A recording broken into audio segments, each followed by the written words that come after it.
ونحن أيها الإخوة لسنا ممن يديرون المعارك من وراء المكاتب وأجهزة التلفون.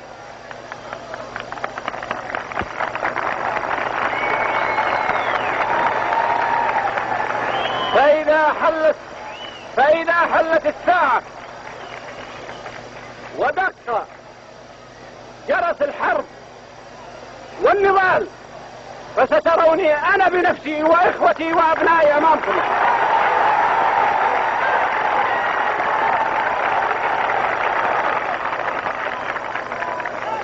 وإنني أيها الإخوة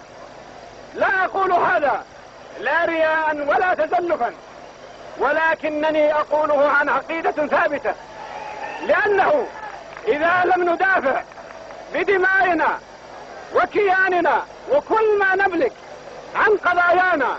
فلن نكون أصحاب شأن، ولن يقوم لنا قائمة إذا اقتصرنا فقط على الخطب والتصريحات والوعود والوعيد، فهذا ليس شأننا أيها الإخوان ولا شأنكم.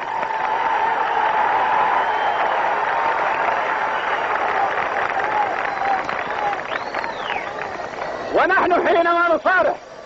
بسياستنا لا يهمنا أن يزعل الغرب أو أن يتكدر الشرق، لأن الشرق والغرب اتفقوا على هضم حقوق العرب وسلبهم أراضيهم المقدسة.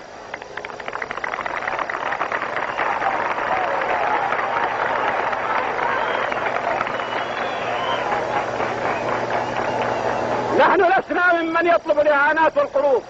ولسنا ممن يستجدي في سبيل بعض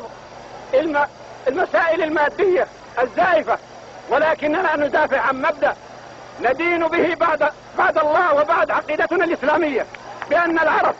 يجب أن يدافعوا عن حقوقهم.